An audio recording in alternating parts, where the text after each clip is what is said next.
This is Overthinking with Carmen, and welcome back, my fellow overthinkers. I'm Carmen Michael Smith, your overthinker in chief, spiraling publicly so you don't have to. And today, we're talking about lessons in generational wealth. And everybody's online speculating again about Beyonce and Jay-Z. Are they still together? Is she dropping hints?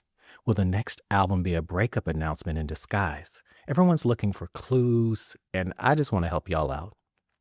If you want to know how this is going to end, or if it's going to end, then look at how it began. Beyonce came into this relationship with her mouth shut, and she keeps it that way. Private wedding.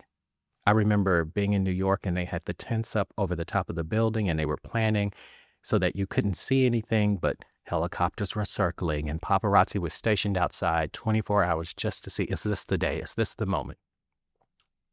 Private relationship. No tell-alls, no timeline. The only public statement she ever made about her personal life that I can remember is that about the elevator incident with Solange. So the idea that she's suddenly going to hop on social media to confirm or deny anything about her marriage, it's giving delusional. She's always been private. She's always kept something for herself. And that right there, that's the part that most people have missed. Because we live in a time where everything feels like it's up for grabs. Privacy isn't protected anymore. It's treated like a missed marketing opportunity. But my grandmother used to say, baby, some things you got to keep for yourself.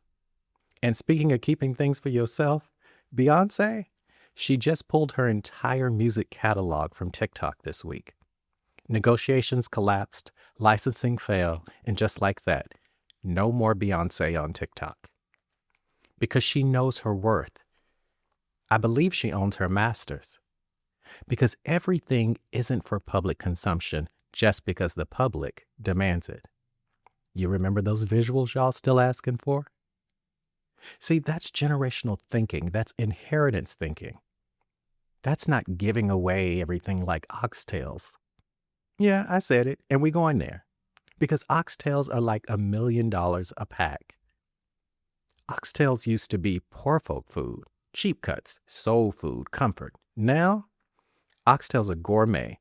And everybody's online making oxtail pasta, oxtail pizza, oxtail stuffed bread, oxtail on a croissant.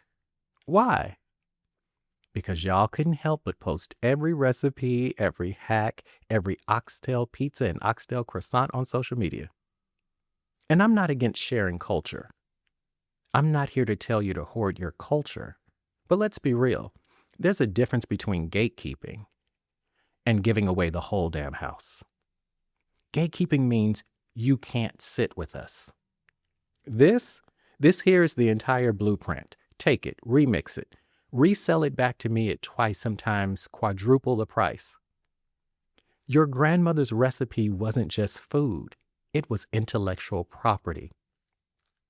Intellectual property or IP refers to like creations of the mind that can be legally protected. Like think about Patti LaBelle's sweet potato pie. Now, she can't just go out and be like, I own the recipe for sweet potato pie. But if that exact recipe and process has not been publicly disclosed and kept confidential, it could be considered a trade secret. Or the name Patti LaBelle sweet potato pie, logo, packaging, these are trademark elements. The creative expression, putting it in a cookbook, you can copyright that. And that is wealth. That is a family heirloom. You probably should bottle it or brand it or build something with it. But instead, we are giving it away to social media. Your Aunt Gladys had a peach cobbler that would change your life. So good, you have to slap your mama. That's what they used to say. And people would beg her for the recipe. She would just simply smile and say, I'll make you some, but you're not getting my recipe.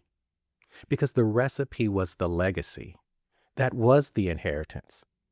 But when you post your family's secrets, recipes, crafts, traditions, without a plan, without protection, you're not democratizing culture. you're liquidating your inheritance. I just saw an article the other day about a food restaurant in Chicago that Keith Lee had gone to, and the owner had built the menu off her family's soul food recipes.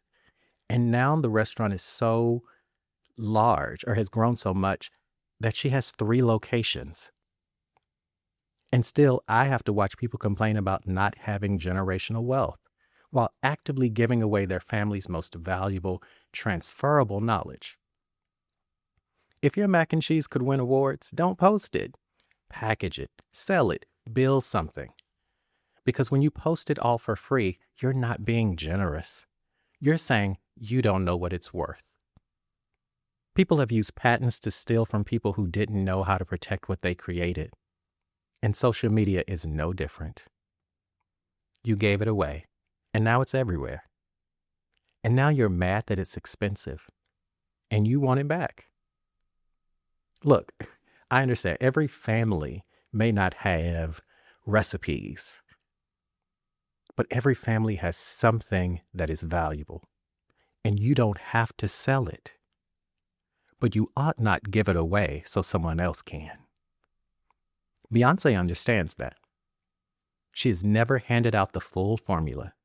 She's never posted the full rehearsal or gave us all the blueprint behind her inner workings and behind the scenes, unless she wanted to, and she did so in pieces. And that's the lesson.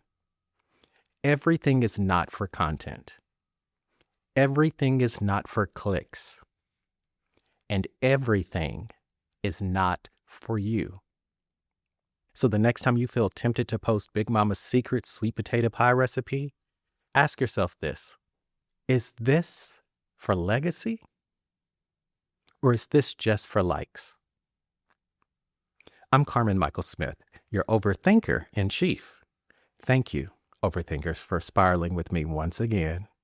And I'll catch you next time, unless I'm guarding my Big Mama's chicken and dumplings recipe like the national treasure it is. Hey, this is Carmen, and I'm happy to share with you that I'm coaching again. Yep. Now, y'all know I don't open coaching sessions often because they're a lot, and so I do so on a limited basis. I want you to know this isn't life coaching if this is your first time. This is soul work, disruption work, liberation work. If you're ready to unlearn, rebuild, and become who you were always meant to be, then go to carmenmichael.com and click on the coaching tab. Few are called, but even fewer answer.